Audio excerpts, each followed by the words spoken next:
Bodiam Castle Bodiam is a 14th century moated castle near Robertsbridge in East Sussex, England. It was built in 1385 by Sir Edward de Lingrigge, a former knight of Edward III, with the permission of Richard II, ostensibly to defend the area against French invasion during the Hundred Years' War. Of quadrangular plan, Bodiam Castle has no keep, having its various chambers built around the outer defensive walls and inner courts. Its corners and entrance are marked by towers, and topped by crenellations. Its structure, details and situation in an artificial watery landscape indicate that display was an important aspect of the castle's design as well as defense. It was the home of the de Lingrigge family and the centre of the manor of Bodiam. Possession of Bodiam Castle passed through several generations of de Lingrigges, until their line became extinct, when the castle passed by marriage to the Lunar family. During the Wars of the Roses, Sir Thomas Lunar supported the House of Lancaster, and when Richard III of the House of York became king in 1483, a force was dispatched to besiege Bodiam Castle. It is unrecorded whether the siege went ahead, but it is thought that Bodiam was surrendered without much resistance. The castle was confiscated, but returned to the Lunars when Henry VII of the House of Lancaster became king in 1485. Descendants of the Lunars owned the castle until at least the 16th century. By the start of the English Civil War in 1641, Bodiam Castle was in the possession of Lord Thanet. He supported the royalist cause, and sold the castle to help pay fines levied against him by Parliament.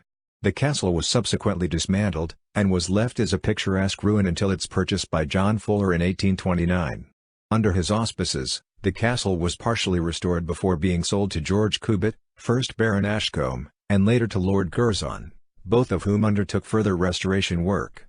The castle is protected as a Grade I listed building and scheduled monument. It has been owned by the National Trust since 1925, donated by Lord Curzon on his death, and is open to the public.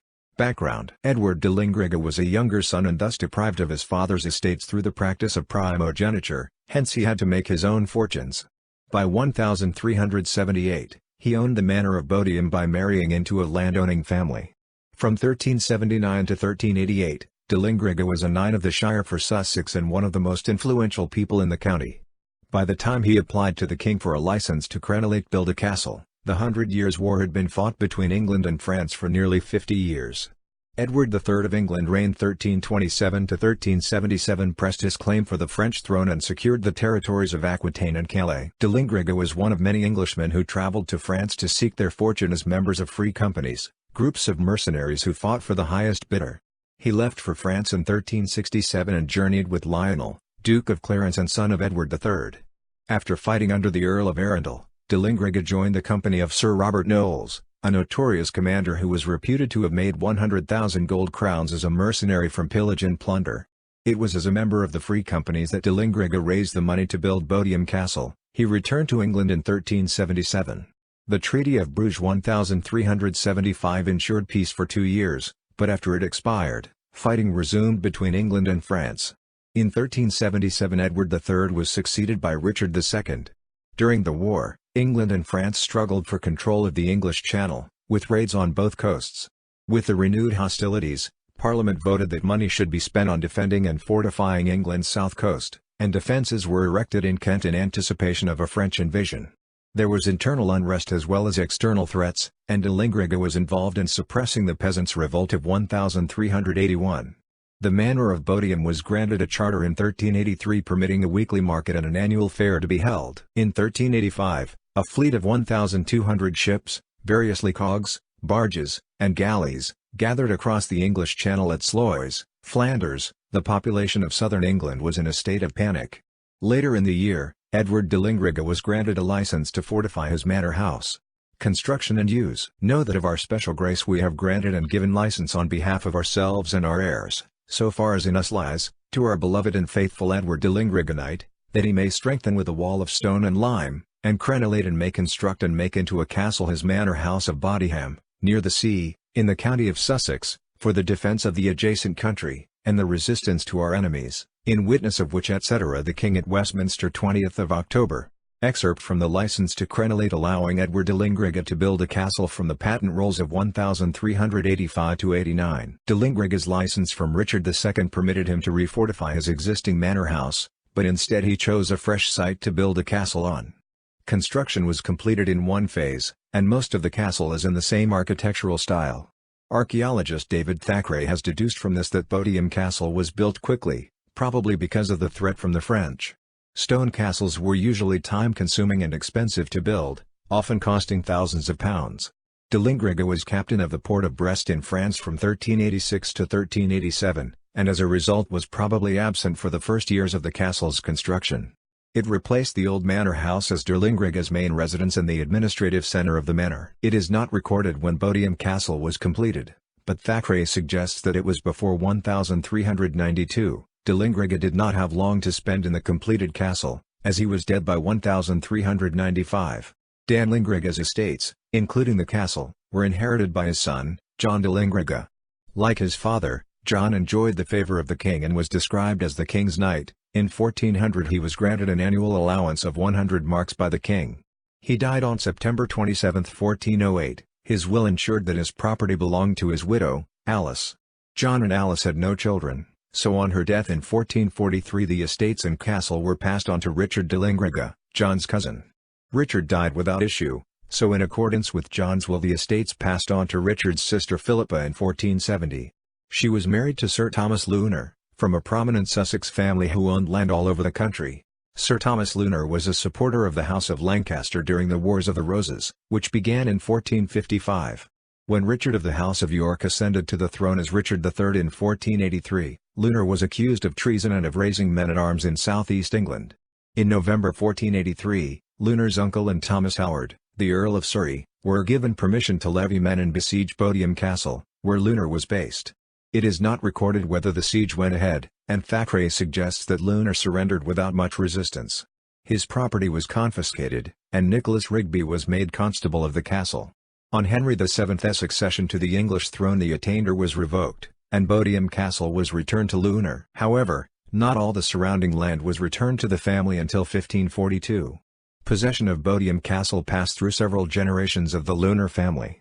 Although the inheritance of the castle can be traced through the 16th and 17th centuries, there is little to indicate how it was used in this period, or if the family spent much time in it. Following the death of Sir Roger Luyner in 1543, his estates were divided among his descendants, and the castle and manor were split. John Levitt of Salehurst purchased the castle in 1588. In 1623, most of the estates of Bodiam were bought by Sir Nicholas Tufton, later Earl of Thanet. His son, John Tufton, 2nd Earl of Thanet, inherited Nicholas's property on his father's death in 1631. It was John Tufton who reunited possession of castle and manor when he bought Bodiam Castle in 1639. John Tufton was a supporter of the Royalist cause during the English Civil War, and led an attack on Lewis, and was involved in a Royalist defeat at Hayward's Heath. Parliament confiscated some of his lands in 1643, and more in 1644. As well as fining him £9,000 £1,400,000 today. To help pay his fine, Tufton sold Bodiam Castle for £6,000 £950,000 today in March 1644 to Nathaniel Powell, a parliamentarian. Picturesque ruins. After the Civil War, Powell was made a baronet by Charles II. Although it is unrecorded when Bodiam Castle was dismantled/slighted, it was probably after it was bought by Powell.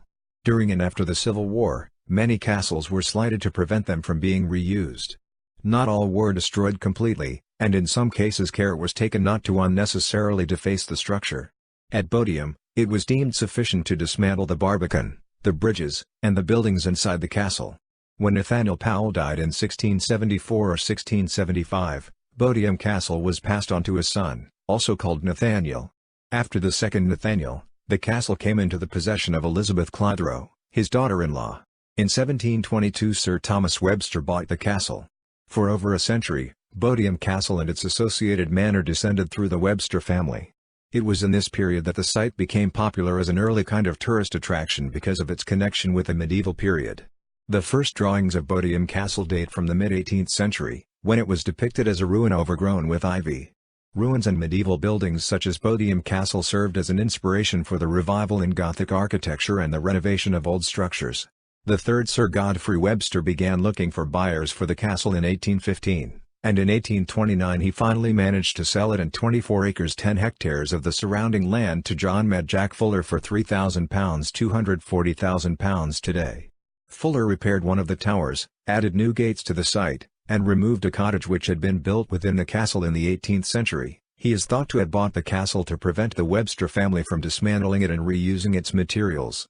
George Cubitt, later Baron Ashcombe, purchased the castle and its 24 acres (9.7 hectares) from Fuller's grandson in 1849, for over £5,000 £480,000 today. Cubitt continued the renovations that Fuller started. He commissioned the first detailed survey of Bodiam Castle in 1864, and undertook repairs to the tower at the southwest corner of the site, which had almost entirely collapsed.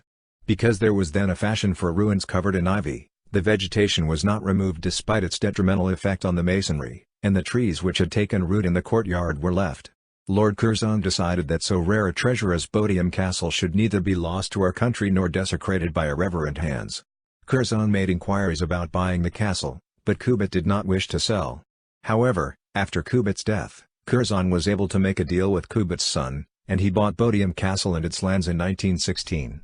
Curzon began a program of investigation at Bodiam in 1919, and with architect William Weir restored parts of the castle. The moat, on average about 5 feet (1.5 meters) deep but 7 feet (2.1 meters) deep in the southeast corner, was drained and 3 feet (0.9 meters) of mud and silt removed. During excavations, the original footings of the bridges to the castle were discovered.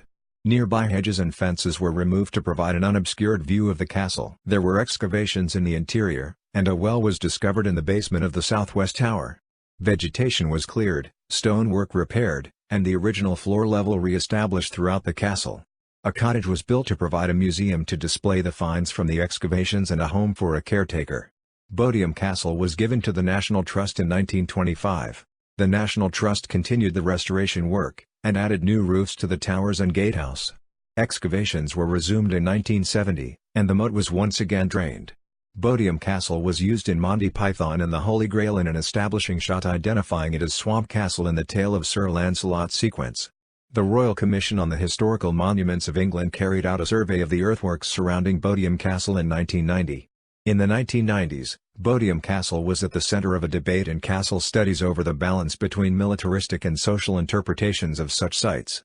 The arguments focused on elements such as the apparent strength of the defenses, such as the imposing moat, and elements of display. It has been suggested that the moat could have been drained in a day because the embankment surrounding it was not substantial, and that as such it did not pose a serious obstacle to an attacker.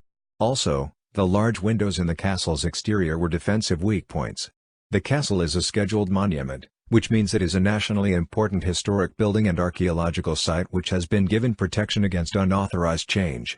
It is also a Grade I listed building, and recognized as an internationally important structure.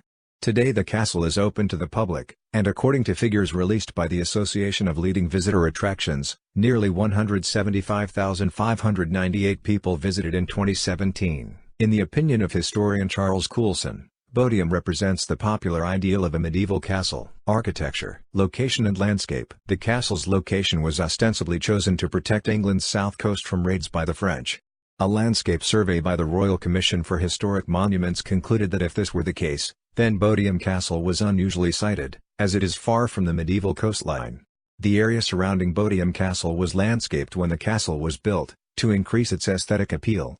Archaeologists Oliver Creighton and Robert Higham have described Bodiam as one of the best examples of landscaping to emphasize a castle. The water features were originally extensive, but only the moat survives, along with the earthworks left over from its construction. Roughly rectangular, the moat is supplied by several springs, some of them within it, which made it difficult to drain during the excavations of the 1930s.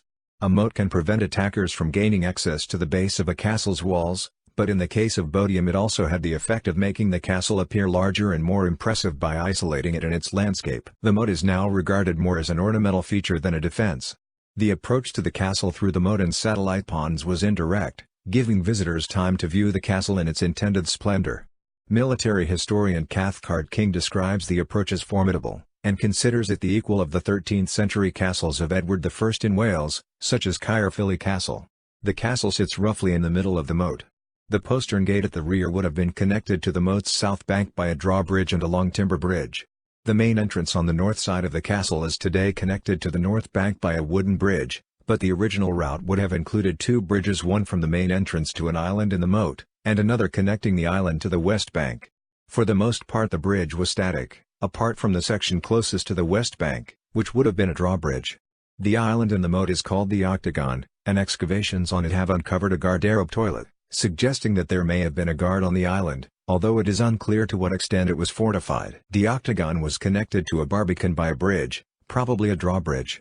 The castle's 28 toilets drain directly into the moat, which in the words of archaeologist Matthew Johnson would have been effectively an open sewer. Exterior and entrance. A quadrangular castle, Bodiam is roughly square-shaped. This type of castle, with a central courtyard and buildings against the curtain wall, was characteristic of castle architecture in the 14th century. Bodiam Castle has been described by military historian Cathcart King as the most complete surviving example of a quadrangular castle.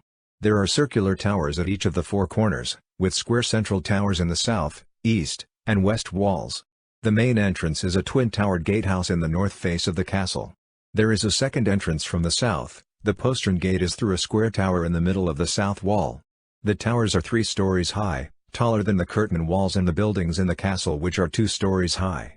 Between the octagon and the main gatehouse in the north wall was a barbican, of which little survives, just a piece of the west wall, although the structure was originally 2 stories high. The surviving fabric includes a slot for a portcullis for the barbican's north gate, although there are no hinges for gates. The base of a garderobe demonstrates that second story would have provided space for habitation, probably a guard room. Drawings from the late 18th century show the ground floor of the barbican still standing and includes details such as vaulting inside the passageway. The gatehouse in the castle's north wall is 3 stories high, now reached by a static bridge. It was originally connected to the barbican by a drawbridge. The top of the gatehouse is machicolated, and the approach is overlooked by gun loops in the gatehouse towers. The gatehouse is the only part of the castle which has gun loops, and the curtain wall and towers are studded with windows for domestic use rather than military. There are guardrooms on the ground floor and a basement beneath them. The passage would originally have had 3 wooden portcullises. Above the entrance passage is an arch in the gateway, although it leads nowhere. The ceiling of the passage through the gatehouse into the castle is vaulted and pierced with murder holes. Murder holes were most likely used to drop objects on attackers, similar to machicolations, or to pour water to extinguish fires. Just above the gate, there are 3 coats of arms carved in relief into the arch. From left to right they are the arms of the Wardour, de Lingriga, and Radindon families. The Wardour family was that of Edward de Lingriga's wife. The Radindons were relations of the de Lingrigas.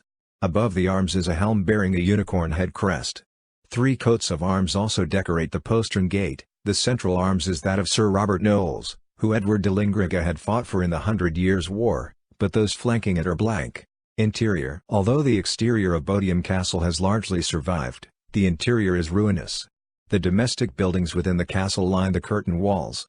However, remains are substantial enough to recreate a plan of the castle. The structure was divided into separate living areas for the lord and his family, high-status guests, the garrisons, and servants. The south range of the castle consisted of the Great Hall, the kitchens, and associated rooms. The Great Hall, to the east of the centrally located postern gate, was 24 by 40 feet 7.3 by 12.2 meters and would have been as tall as the curtain wall. To the west of the Great Hall was the pantry and buttery, linked to the Great Hall by a screen's passage. The 3 standing arches gave access to different rooms, the pantry, buttery and the kitchen, which was at the far west of the south range. This layout was typical of large medieval houses. The Great Hall was the social center of the castle, and where the lord would have entertained guests. The buttery and pantry occupied the bottom floor, and above was a room of unknown purpose. The buttery had a cellar and was used to store ale and wine, while the pantry held the supplies for the kitchen. To prevent heat from the cooking fires becoming unbearable, the kitchen was as tall as the curtain walls to provide a large space to absorb the heat. In the southwest tower was a well, from which water would have been drawn for the household. Along the east wall is a chapel, a hall, and an antechamber. To accommodate the chapel, the curtain wall near the northeast corner projects 9 feet 2.7 meters further into the moat than the rest of the wall along the east side. Immediately south of the chapel was the main accommodation for the lord and his family. The buildings were 2 stories high and incorporated a basement. The exact layout of the rooms is unclear. Arranged along the west curtain wall was an extra hall and a kitchen. It is not certain what these were used for, although it is probable that these were intended to provide for the household's retainers. The retainers' hall had no windows on its west side and would have been relatively dark compared to the Great Hall. Also, whereas the Great Hall had a large fireplace, the retainers' hall had none. The hall was adjacent to the kitchen, to which it was directly connected, with no screen's passage in between. Above the retainers' hall, which was confined to the ground floor, was a room with no fireplace and of unclear purpose. East of the main gatehouse was a two-story building with a basement. The basement was probably used for storage while the above two floors provided accommodation. The purpose of the buildings along the west end of the North Range is uncertain. The sparse arrangement, with little provision for lighting, has led to suggestions that it was used as stables. However, there are no drains, which are usually associated with stables. The tower in the northwest corner of the castle had a garderobe and fireplace on each of the three above ground floors, and there was a basement underneath.